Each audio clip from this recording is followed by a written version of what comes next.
Hello and warm welcome to all of you. Dear students, today I am here with the first part of economics chapter number 2, people as a resource. Dear students, in this chapter we are going to discuss importance of human resources. I would like to urge all of you, whenever you are watching the videos, you have to keep your textbook with you. Now, the chapter People as a Resource is an effort to explain population as an asset for the economy rather than a liability.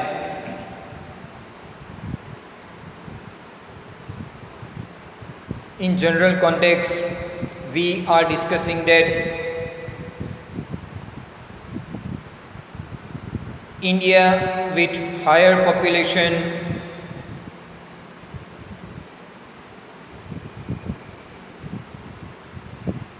due to the large population, India is suffering from many problems.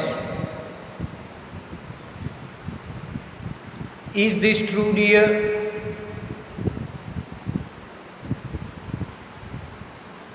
My question is to you that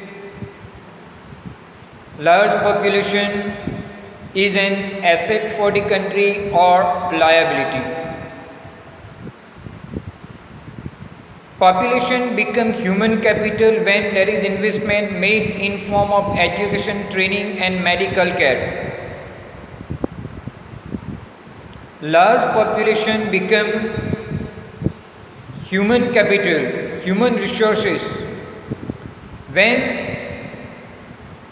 there is investment made in the form of education.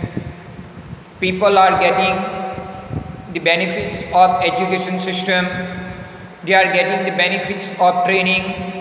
Even the large population, they all are getting medical facilities. In fact, human capital is a stock of skill and productive knowledge embodied in them.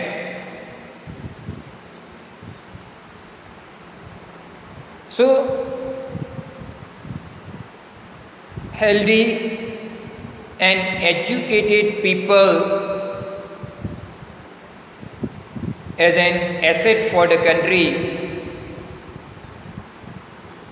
uneducated and unhealthy people, they become liability, responsibility for the country. People as a resource is a way of referring to countries' working people in terms of their existing productive skill and abilities. When we are considering population as an asset, so we have to keep in mind about the working people in terms of their productive skill and abilities. Because of their skill and abilities, they are able to produce more. They are able to contribute more in development of society, in development of country.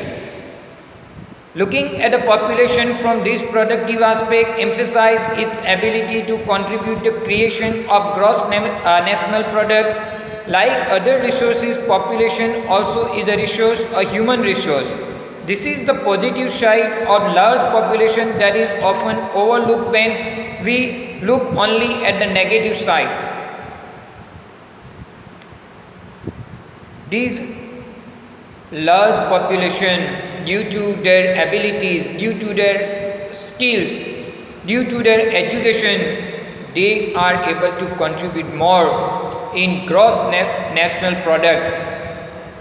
So that's why large population become human resource. When we are talking about the large population, we all are thinking about the negative aspect of large population. But you just imagine, when these large population, they are getting facilities of education, facilities of healthcare. So these population, educated and healthy population, they are able to contribute more into the development of the country. So educated and healthy people, they are the positive aspect of large population. We look only at the negative side, considering only the problem of providing the population with food, education and access to health facilities. When the existing human resource is further developed by becoming more educated and healthy, we call it human capital formation that add to the productive power of the country, just like the physical capital formation. When we are talking about large population, we all are thinking its negative aspect, because we are thinking that large population, so it's the responsibility that to provide them with food, education and health facilities. But you think, when these people, large population, they are able to get education facilities, health facilities, they are able to contribute more into the development of the country. Here, investment in human in the form of education and health, it gives lots of benefit to the country. Because of investment in human capital, it adds to productive power of the country, just like the physical capital formation. For example, as a businessman, you are investing your money for business by combining all the factors of production. At the end of the production, you aim to earn profits. So, by investing in physical capital, you are able to get the benefits in the form of profit.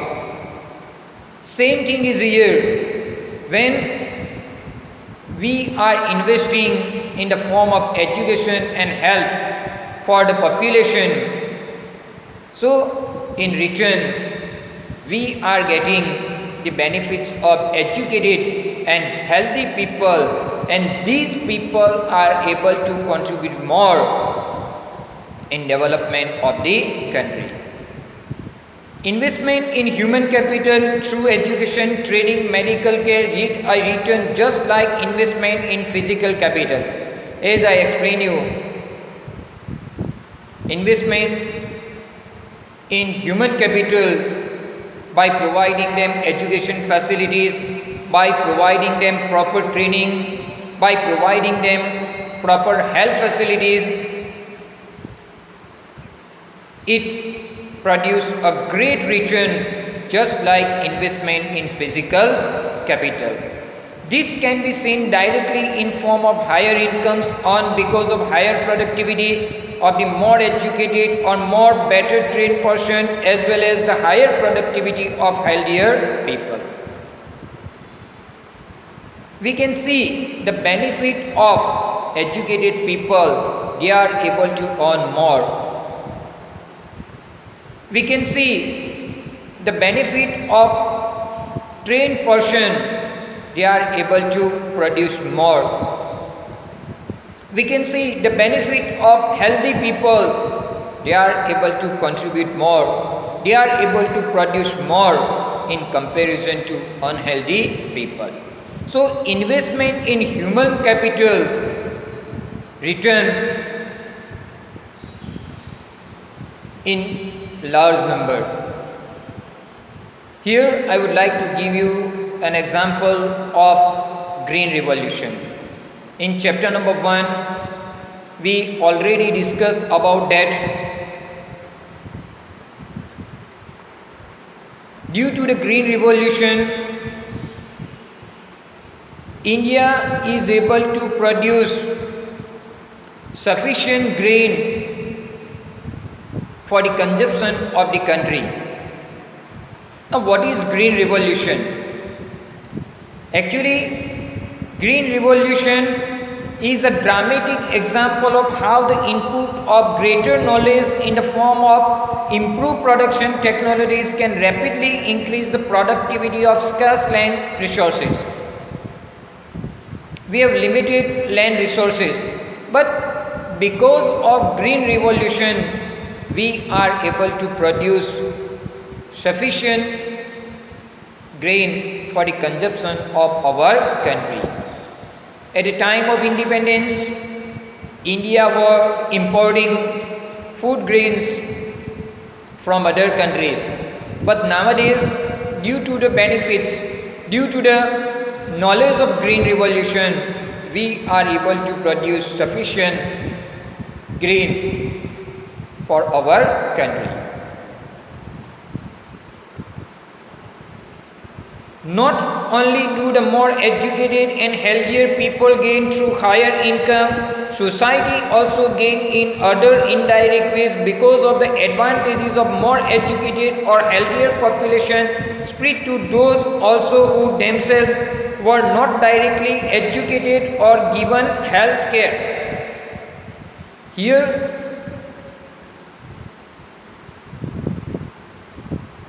more educated and more healthier people, they are only not getting the benefits of education and health, but due to educated and healthier people, society also getting some benefits. Because of the education and health, other unhealthy and uneducated people of the society, they are also getting benefits.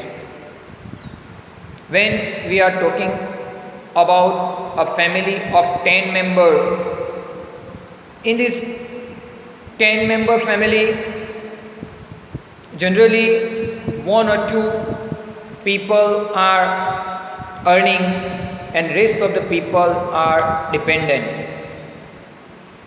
So if these 1 or 2 person, they are educated, they are healthy one, so they are able to earn more. And other members of the family, they are also getting the benefits of greater productivity of these working people. In fact, human capital is one way superior to other resources like land and physical capital. Human resources can make use of land and capital. Land and capital cannot become useful on its own. In the previous chapter, we discussed that the importance of human resources, importance of human capital. Human resource is very important because it can make use the other resources. Other resources like land and capital cannot become useful on its own, but it is the knowledge, it is the skill, it is the abilities of human which can take the advantage of other resources. So human resources are very important. It makes other resources very useful. Without human resources, other resources are not useful.